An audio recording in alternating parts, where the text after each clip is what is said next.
প্রিয় দর্শক, দূরে কাছে দেশে বিদেশে যে যেখান থেকে এই মুহূর্তে দীপ্ত টিভির পর্দায় চোখ রেখেছেন, আশা করছি সবাই ভালো আছেন। আপনাদের সবাইকে পবিত্র মাহে রমজানের শুভেচ্ছা জানিয়ে শুরু করছি আরিফেল গ্যাস স্টোভ রান্নায় ঐতিহ্য।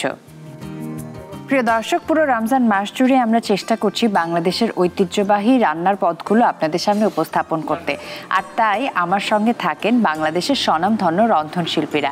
আজও ব্যতিক্রম নয়, আমার সঙ্গে আছেন বাংলাদেশের স্বনামধন্য রন্ধনশিল্পী দিল আফরোজ সাইদা। কেমন আছেন আপু? আপা, আমি তো খুব ভালো আছি, আপনি কেমন আছেন? জি, আমি ভীষণ ভালো আছি। বছর ঘুরে রমজান মাস চলে এসেছে এবং দেখা যায় যে বিদেশি খাবার তো আমাদের জীবনযাপনে অনেকখানি জায়গা করে নিয়েছে, তবে নিজেদের দায়িত্ববোধের জায়গা থেকে যদি ঐতিহ্যবাহী পদগুলোকে আমরা তৈরি না করি, ইফতার এবং সেহরিতে না রাখি, তাহলে আমরা নিজেদেরকেই হারিয়ে ফেলবো, নিজের পরিচয় হারিয়ে ফেলবো। আর সেই চিন্তা থেকেই কিন্তু আমাদের এই আয়োজন যে নতুন প্রজন্মের কাছে আমাদের ঐতিহ্যবাহী রান্নাগুলো আমরা পৌঁছে দেব। একজন রন্ধনশিল্পী হিসেবে আপনার দায়িত্ববোধের জায়গা থেকে আজকে আমাদেরকে ঐতিহ্যবাহী কোন রান্নার পদ দেখাবেন? আজকে আমি করব একটা ডেজার্ট আইটেম, কাউনের ক্ষীর। ক্ষীর কিন্তু ইফতারে যেমন ভালো লাগে, ইফতারে মিষ্টি পদগুলো দেখা যায় কি আমার কাছে মনে হয় যে আত্মার তৃপ্তি নিয়ে আসে, এবং সেই সাথে ঈদের দিনও কিন্তু খুব ভালো লাগে, তাই না? আর কাউনের যে চাল, এখানে কিন্তু পটাশিয়াম, ম্যাগনেসিয়াম, জিঙ্ক, আয়রন থাকায় নারীদের জন্য বিশেষ করে খুবই উপকারী খাবার। আচ্ছা, আমরা শুরু করি তাহলে। এখানে আমি কাউনের চালটাকে ধুয়ে একটু ভিজিয়ে রেখে পানিটা ঝরিয়ে নিয়েছি। আচ্ছা, কতক্ষণ ভিজিয়ে রেখেছিলেন? এখানে 10 মিনিট ভিজালেই হয়। হ্যাঁ, ধোয়ার পরে ভিজাতে হবে।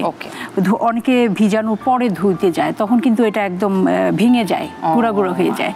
তো যে কোনো চালই ধোয়ার সময় প্রথমে আগে ধুয়ে নিতে হবে, ধুয়ে কিছুক্ষণ পানিতে রেখে তারপর পানিটা ঝরিয়ে ফেলতে হবে। তখন কিন্তু চালটা অনেক বড় হবে রান্না করার সময়। আর নর্মালি কিন্তু আমরা যে কোনো ক্ষীর বা পায়েস রান্না করার সময় দুধের মধ্যে চালটা দিই, দিয়ে অনেকক্ষণ নাড়তে হয়। এইখানে আমি সময় বাঁচানোর জন্য শুধু একটা কাজ করব, সেটা হচ্ছে আগে আমি কাউনের চালটা দিয়ে দিব, আগে একটু সিদ্ধ করে নিব। আচ্ছা, তাহলে আমার লেগে যাওয়ার ভয় থাকবে না। আমি আরএফএল চুলাটা জ্বালিয়ে নিয়েছি। আরএফএল গ্যাস স্টোভের দারুণ সব ফিচার আছে। আপনি দেখতে পাচ্ছেন যে 8mm tempered glass top panel, যা মজবুত এবং দীর্ঘস্থায়ী আর খুবই সহজে পরিষ্কার করা যায়। সেই সাথে 50,000 বার অটো ইগনিশন দেয়, একেবারে হ্যাসেল ফ্রি রান্না। এবং আপনি জেনে থাকবেন ইগনিশন সেটে ফায়ারপ্রুফ কেবল ব্যবহার করা হয়, তাই দুর্ঘটনার কোনো আশঙ্কা নেই। সেই সাথে আরও একটা চমৎকার ফিচার আছে, সেটা হচ্ছে স্মার্ট এয়ার কন্ট্রোলার থাকা। এই যে শখের আমাদের যে হাঁড়ি পাতিল, কোনো কালি পড়ে না, কালি পড়ছে না। আচ্ছা আচ্ছা, তো আমি এখানে একটু পানি দিয়ে নিই। আগে চালটা যদি আগে একটু সিদ্ধ করে নেওয়া যায়, তাহলে কিন্তু পুরো সময়টা দাঁড়িয়ে থাকতে হয় না চুলার কাছে। যে অনবরত নাড়তে হয় অনবরত, তাতে হয় কি যে রান্নাটা একটু কঠিন হয়ে যায়। এতটা সময় আমাদের থাকে না, তখন একটা কাজে চলে যাওয়া যায়। আচ্ছা, যেহেতু আমরা নন স্টিক ইউজ করি, সেই জন্য কাঠের চামচটাই সুবিধা নাড়ার জন্য। এখানে আমি একটু ঢেকে দিয়েছি পানি দিয়ে, এটা সিদ্ধ হতে আমি 10-15 মিনিট সময় লাগবে। আচ্ছা, ওই যে অনবরত যে আমাদের ক্ষীর নাড়তে হয়, সেই ঝামেলাটাতে বাঁচতে। পানি কতটুকু শুকিয়েছে আমরা একটু দেখে নিই না? এই যে, আচ্ছা, এটা কিন্তু প্রায় সিদ্ধ হয়ে এসেছে। অল্প একটু লবণ দিয়ে দিচ্ছি। আচ্ছা, লবণ দিলে একটা স্বাদের ব্যালেন্স আসে। অনেকে মিষ্টি জিনিসে আবার লবণ দেয় না। হ্যাঁ, আমার কাছে মনে হয় টেস্টটা একটু ব্যালেন্স হয়। আবার একটু বেশি হয়ে দিয়ে দিলে আবার নষ্ট হয়ে যায়। তো এখন আমি এটাতে দুধ ঘন করে রেখেছিলাম, যেহেতু আমি পরে মিক্সড করব, দুধটা দিয়ে দিচ্ছি। মিষ্টি যে কোনো পদই যত ঠান্ডা হয় তত স্বাদ বাড়ে, তাই না? একটু আগে করে যদি আমরা ঠান্ডা করে ইফতারে পরিবেশন করি, সেটা বেশি স্বাদ। এখন আমি দুধটা দিয়ে কিছুক্ষণ জাল দিব। এইখানে আমি দিয়ে দিচ্ছি দারচিনি, তারপর এলাচ দিয়ে দিচ্ছি, এটা জাল হতে থাকবে। তারপর আমি একটু পেস্তা বাদাম গুঁড়া দিচ্ছি। পেস্তা বাদামের ফ্লেভারটা কিন্তু দুধের সাথে মিক্সড হওয়ার পরে একটা সুন্দর ফ্লেভার আসবে। আমি একটু ঢেকে রাখি আপা।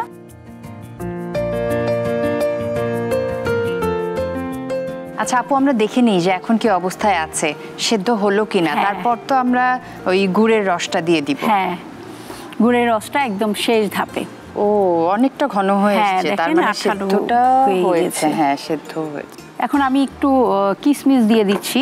আগে কিশমিশ দিব? হ্যাঁ। আচ্ছা, কিছুটা রেখে দিচ্ছি, আমি সার্ভ করার সময় উপরে দিব। আমি গুড়টা দিয়ে দিই আপা, যেটার জন্য আমি অপেক্ষা করছি। হ্যাঁ, এখন তো রংটাও বদলে যাবে না? হ্যাঁ, রংটাও ক্ষীরের কালারটা আসবে। এইভাবে দিচ্ছি আমি, আমাকে একটু পর দেখতে হবে যে চিনিটা ঠিক আছে কিনা। এখন যেহেতু রমজান মাস, সেই সুযোগটা নেই, সেই সুযোগটা নাই, তবে রান্না করতে করতে একটা ধারণা চলে আসে। হ্যাঁ, নর্মালি আমরা ধরেন এখানে 1 কাপ যদি আমি কাউনের চাল নেই, সেক্ষেত্রে চিনির ইয়েটাও 1 কাপ নেই, তাতে মোটামুটি হয়ে যায়। কিন্তু আমি আবার মিক্সড করার সময় এইভাবেই করি, যেন পরে লাগলে আবার একটু মিক্সড করা যায়। এই সিরাপ কিন্তু পরে অন্য কাজে ইউজ করা যাবে। হ্যাঁ, অবশ্যই। কারণ আমরা যে শরবত করি ইফতারিতে, এটাতে কিন্তু সিরাপ লাগে। আচ্ছা, ভালো কথা বলেছেন। তো যেরকম সিরাপ দিয়ে তো তাহলে শরবত করা যাবে। মানে ইফতারে তো শরবত চাই, শরবত ছাড়া তো আমাদের হয়ই না। কিছু না হলেও লেবুর শরবত তো লাগবেই। হ্যাঁ, আমি কিন্তু এইভাবে করে রেখে দিই, তাতে খুব তাড়াতাড়ি মিক্সড করা যায়। সুন্দর রঙও চলে এলো, আর ঘ্রাণটাও কিন্তু দারুণ। আচ্ছা, আমি সার্ভিং বোলটা দিয়ে দিই আপনাকে। ঠিক আছে আপু। হ্যাঁ, সার্ভিং ডিশটা পছন্দ হয়েছে? হ্যাঁ, অনেক। একদম এই ডিশের জন্য পারফেক্ট। ঐতিহ্যবাহী খাবার যেহেতু তৈরি করছি, সার্ভিং ডিশে যদি ঐতিহ্যের খানিকটা ছোঁয়া না থাকে কেমন হয় ব্যাপারটা, সে চিন্তা করেই আজকে আমি এই সার্ভিং ডিশটা রেখেছি আপনার জন্য। এটা কিন্তু কিছুটা ঠান্ডা করে নিতে হবে। হ্যাঁ, যে কোনো মিষ্টি পদই তো ঠান্ডা যত হবে তত স্বাদ বাড়বে।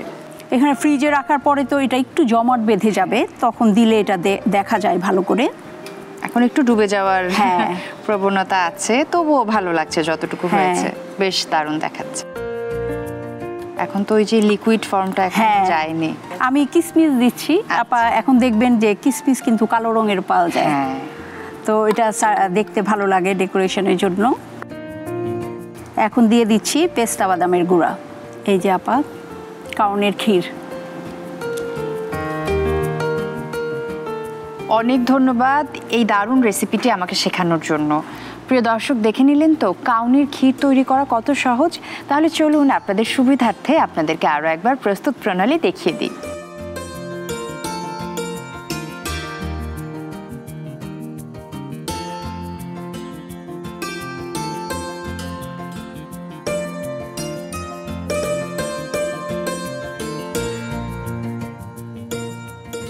আপু, অনেক ধন্যবাদ। আপনার কেমন লাগলো আজকে? আমার তো অনেক ভালো লেগেছে আপা, আপনাকেও ধন্যবাদ। ধন্যবাদ RFL-কে, ধন্যবাদ দীপ্ত টিভির দর্শকদেরকে। আশা করি এই রেসিপিটা আপনারা বাসায় করবেন। আপু, খুব ভালো থাকবেন। রমজানুল মুবারক। নিশ্চয়ই আবারও দেখা হবে। আজকের মতো আমি রুহানি সালসাবিল লাবণ্য বিদায় নিয়ে নিচ্ছি। সবাই খুব ভালো থাকুন। আর হ্যাঁ, RFL গ্যাস স্টোভ রান্নায় ঐতিহ্য দেখতে চোখ রাখুন দীপ্ত টিভি এবং দীপ্ত টিভির ডিজিটাল প্ল্যাটফর্মে।